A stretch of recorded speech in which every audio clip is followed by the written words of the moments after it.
Crude oil पासून lipstick आणि skin care products बनतात, त्यामुळे ते सुद्धा महाग होणार येतं. होय, सध्या मिडल ईस्ट मध्ये चाललेल्या युद्धामुळे स्ट्रेट ऑफ हॉर्मझ बंद झालाय, त्यामुळे तिथून येणारे क्रूड ऑइल आता खूप कमी प्रमाणात भारतात पोहोचतंय. त्याचा परिणाम म्हणून पेट्रोल डिझेल तर काही दिवसात थोडं महाग होईलच, पण त्यासोबत face cream, shampoo, skin care product सुद्धा महाग होणार येतं. अजून प्लास्टिक मटेरियल जसे की food container, bottles, mobile cover, pipe, bucket यासारख्या वस्तू सुद्धा महागतील. अजून ॲक्रिलिक किंवा पॉलिस्टरचे स्पोर्ट्सवेअर कपडे सुद्धा महाग होतील. आणि सगळ्यात महत्त्वाचं म्हणजे डांबर आणि त्यावर टाकली जाणारी ॲस्फाल्ट कच ही सुद्धा क्रूड ऑइल पासून बनते. म्हणजे हे युद्ध जर अजून काही दिवस चालले तर आपल्या देशातील रस्ते बांधणीच्या वेगावर सुद्धा परिणाम होऊ शकतो. अजून एक सेक्टर आहे ते म्हणजे फार्मिंग.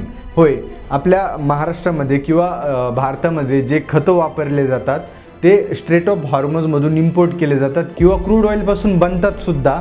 त्यामुळे येणाऱ्या काळामध्ये खतं महाग तर होतीलच, आणि युद्ध जर अजून काही काळ चालत राहिलं तर खतं मिळणं सुद्धा मुश्किल होईल. आणि असे असंख्य प्रोडक्ट जे की क्रूड ऑइलपासून बनतात, त्याचे बाय प्रोडक्ट्स आहेत, ते येणाऱ्या काळामध्ये महाग होतील आणि त्याचा डायरेक्ट परिणाम हा सर्वसामान्यांच्या खिशावर पडेल, बजेटवर पडेल. म्हणजे युद्ध जगातील कोणत्याही कोपऱ्यात का होईना, पण आपल्या खिशावर त्याचा 100% परिणाम पडतो म्हणजे पडतोच.